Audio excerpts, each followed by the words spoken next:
जय जिनेन्द्र वन्दे तु सर्वसिद्धे ध्रुवममलमणोममं गतिं पत्ते वोच्छामि समयपाहुण मृणमोऽसुध केवली भणिदम्। पंच परमेष्ठी भगवान की जय। अज्ञानी की और कैसी कैसी मान्यता होती है और उनकी वास्तविकता क्या है, ये आगे की गाथाओं में आचार्य बता रहे हैं। आइए गाथा नंबर 262 देखते हैं। जो मरण दिहिंसामिय हिंसिज्यामिय परे हि सत्तेहिं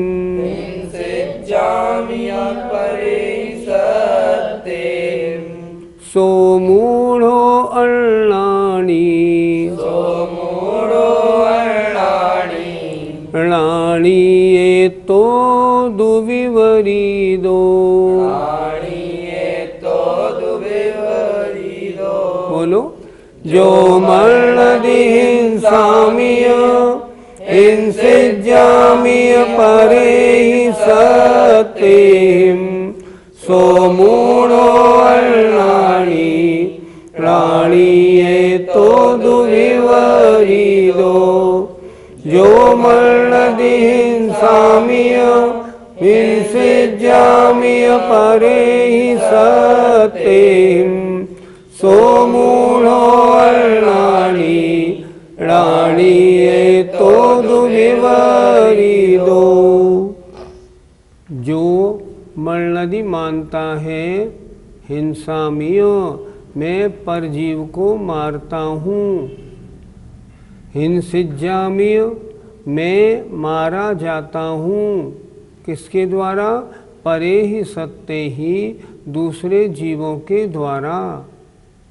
अर्थात अगर किसी की ऐसी मान्यता है कि मैं परजीव को मारता हूँ या कोई मुझे मारता है, अगर ऐसी धारणा है तो क्या है?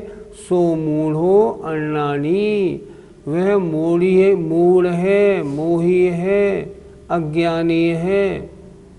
अर्णाणि एतोदु विपरीतो, ज्ञानी इससे विपरीत होता है। अर्थात ज्ञानी की धारणा ऐसी नहीं होती। ना तो वो ये कहता है कि मैं परजीव को मारता हूँ, ना वो ये कहता है कोई अन्य जीव मुझे मारता है, मार रहा है। ये धारणा ज्ञानी की नहीं होती, ये तो अज्ञानी की धारणा है। फिर देखें, जो मरणदि जो मानता है हिंसामिय मैं परजीव को मारता हूँ, हिंसिज्यामिय मैं मारा जाता हूँ, परे ही सत्ते ही दूसरे जीवों के द्वारा। सो मूढ़ो वह मोही है, अर्णाणि अज्ञानी है। अर्णाणि ज्ञानी तो एतोदु विपरीतो, इससे विपरीत होता है। उसकी धारणा कैसी है? ना तो मैं अन्य जीव को मारता हूँ, ना कोई मुझे मार सकता है। ज्ञानी की धारणा ऐसी होती है। अर्थ देखें, जो पुरुष मानता है कि मैं परजीव को मारता हूँ और दूसरे जीवों के द्वारा मैं मारा जाता हूँ, वह पुरुष मोही है और अज्ञानी है। और जो इससे विपरीत है, जो ऐसा मानता है कि मैं परजीव को नहीं मारता, मैं दूसरों के द्वारा नहीं मारा जाता, वह ज्ञानी है। पंडित जी, हिंसा का भाव वाला अज्ञानी क्यों है? आपके प्रश्न पर दो तरह से विचार करते हैं।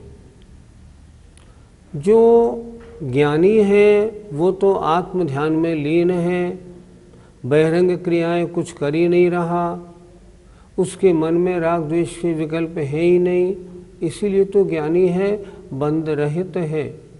अगर वो ऐसी कोई बात सोचता है कि मैं उसको मारता हूँ, तो उसका ये कार्य अज्ञानपूर्ण हुआ और आत्मरत होने से वो बाहर आ गया और पाप पुण्य का बंध करने लगा, इसलिए वो अज्ञानी है।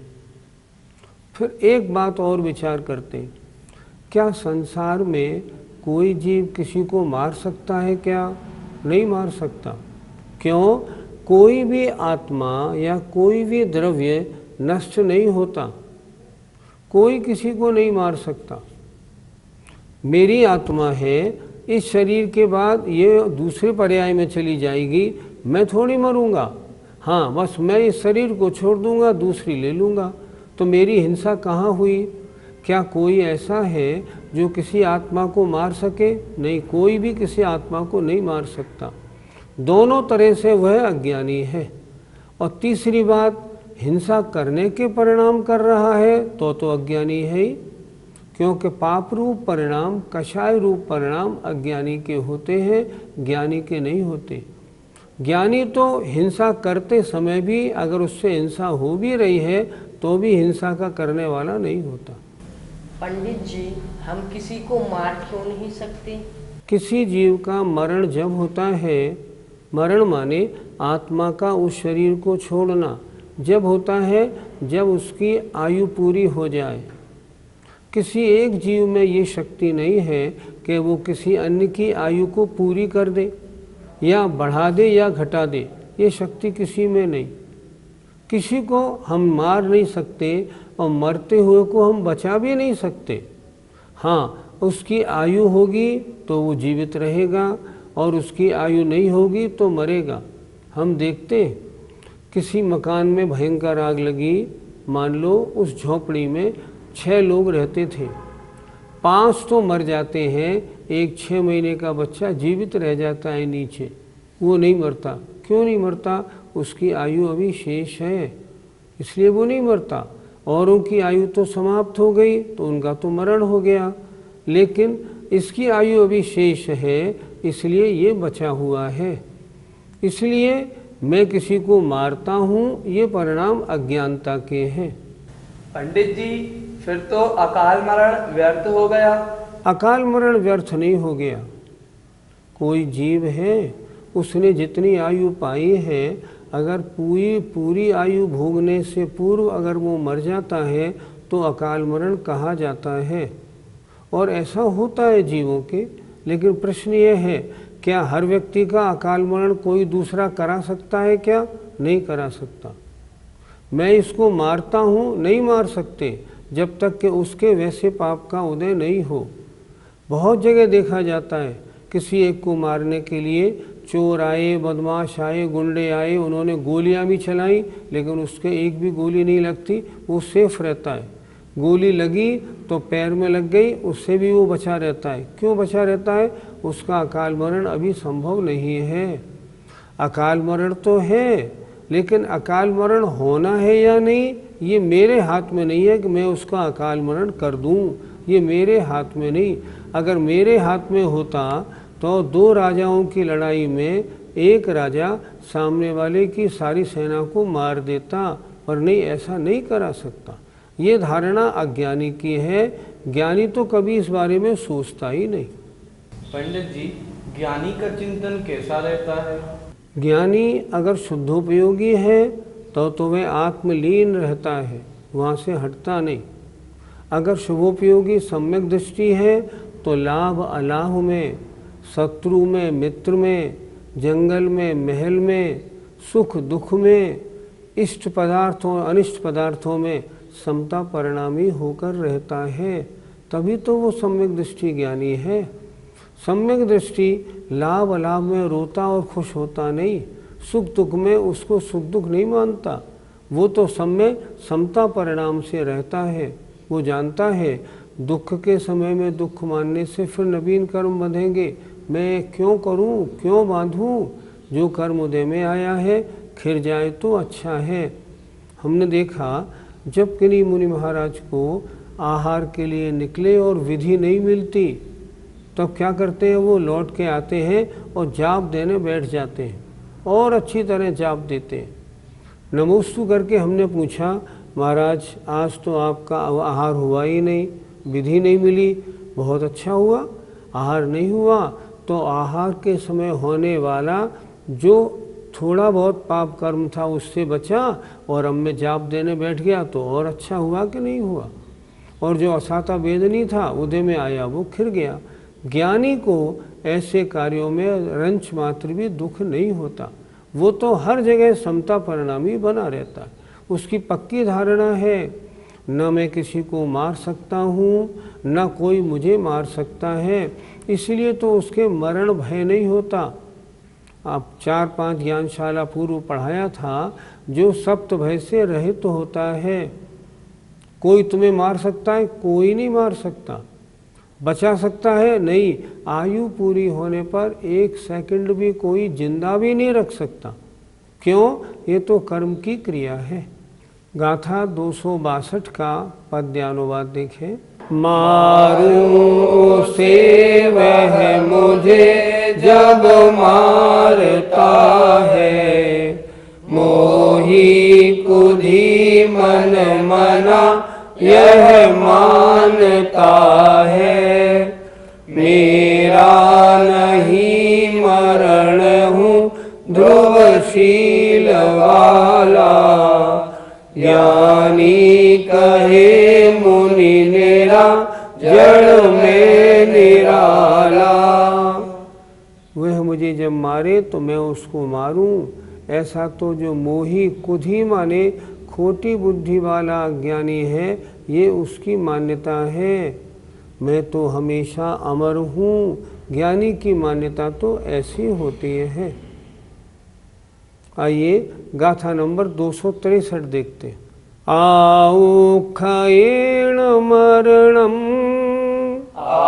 आउखयेण मरणम, जीवाणं जिनवरेहि पर्णतम्, जीवाणं जिनवरेहि पर्णतम्। आऊं न हरेसि तुमम्, आऊं न हरेसि तुमम्। कहते मरणं कदम ते सिम, कहते मरणं कदम ते सिम। अच्छी तरह बोलो, क्या ढीले ढीले बोलते हो। आउखयेण मरणं, जीवाणं जिनवरेहि पर्णतम्। आऊं न हरेसि तुमम्, कहते मरणं कदम ते सिम।